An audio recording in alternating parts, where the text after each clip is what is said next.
কোনো এক ডিসেম্বরের সন্ধ্যা, এককের মঞ্চে গিটার হাতে রূপম ইসলাম, উদাত্ত কণ্ঠে আমি যাই। হাততালি নেই, কোলাহল নেই, দর্শক আসনে প্রায় প্রত্যেকের চোখের কোণে জল। চেষ্টা করেও আটকানো যাচ্ছে না। ফিরে ফিরে আসছে সেই সব স্মৃতি, যেখানে চেষ্টা করা হয়েছিল হার নিশ্চিত জেনেও। আর এই ডিসেম্বরে সোশ্যাল মিডিয়ার ফিডে বারবার ফিরে আসছে একটি পোস্ট। সদ্য মৃত স্বামীর বুকে মাথা রেখে শুয়ে আছেন স্ত্রী। কান্না আছে, কিন্তু শব্দ নেই। মৃত্যুর শান্ত হাহাকার স্পষ্ট। এই ছবিও যেন একই কথা বলছে, হার নিশ্চিত জেনেও চেষ্টা চালিয়ে যাওয়ার কথা।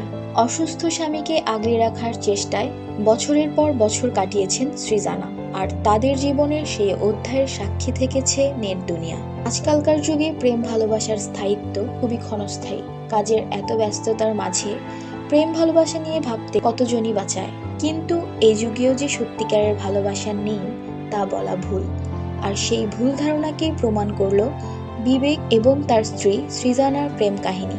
নেট মাধ্যমের সবচেয়ে জনপ্রিয় এই নেপালি জুটি। গল্পের শুরুটা হয়েছিল বছর 10 আগে। মূল দুই চরিত্রে সৃজানা ও বিবেক। জানা যায় বিবেক জর্জিয়া বিশ্ববিদ্যালয়ের পদার্থবিজ্ঞান এবং জ্যোতির্বিজ্ঞানের পিএইচডি প্রার্থী ছিলেন। তবে স্ত্রী সৃজানার সঙ্গে তার পরিচয় হয়েছিল বহু বছর আগে। প্রায় 10 বছর আগে বিবেকের সঙ্গে আলাপ হয় সৃজানার।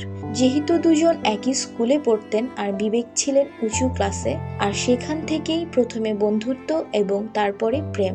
টানা 6 বছর প্রেম করার পর বিয়ে করেন তারা। এরপর দুজনেই আমেরিকায় পাড়ি জমান আর সেখানেই নতুন জীবনের শুরু করেন। কিন্তু সুখের সংসারে মরণ রোগের ছায়া পড়ে। 2022 সালে বিবেকের ব্রেন টিউমার ধরা পড়ে। মরণ রোগ ক্যান্সারের সঙ্গে লড়াই শুরু হয় এই দুই জীবনের। কারণ এই লড়াইটা শুধুমাত্র বিবেকের নয়, এই লড়াই স্ত্রী সৃজানারও।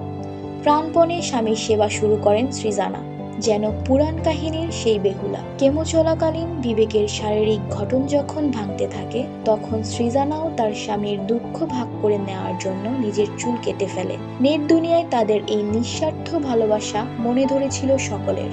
বিবেক ও সৃজানার পাশে দাঁড়ান তাদের অগণিত ভক্ত। এই ভালোবাসার কাছে হার মেনেছে যে কোনো শত্রুতা।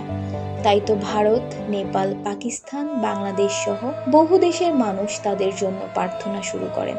কিন্তু এই মরণ রোগ শেষ পর্যন্ত তাদের ভালোবাসার ঊর্ধ্বে গিয়ে দুটি জীবন ধ্বংস করে দিল। গোটা দুনিয়ায় সৃজানাকে একা রেখে চলে গেল বিবেক। গত 19 ডিসেম্বর শত চেষ্টা করেও বিবেককে বাঁচানো যায়নি। সৃজানা ও বিবেকের অপরিণত ভালোবাসার শোকে ভেঙে পড়েছেন গোটা নেট দুনিয়া। এই সময় সৃজানাকে মন শক্ত রাখার অনুরোধ জানিয়েছেন সকলে। বিবেকের চলে যাওয়ায় কেমন যেন ফাঁকা ফাঁকা সবকিছু। এই মৃত্যুর প্রভাব হয়তো পড়বে না কারো জীবনে, কিন্তু সৃজানা ও বিবেকের পরিবার এই শূন্যতা বয়ে বেড়াবে আজীবন। হয়তোবা আবারও ভিডিও করবেন সৃজানা, হয়তোবা একাই থাকবেন। শুধু একই ফ্রেমে থাকা হবে না তাদেরকে কখনোই আর একসাথে দেখা যাবে না। সত্যিকারের ভালোবাসাকে বাঁচিয়ে রাখতে হাজারো সৃজানা আর বিবেকের জন্ম হোক এই পৃথিবীতে।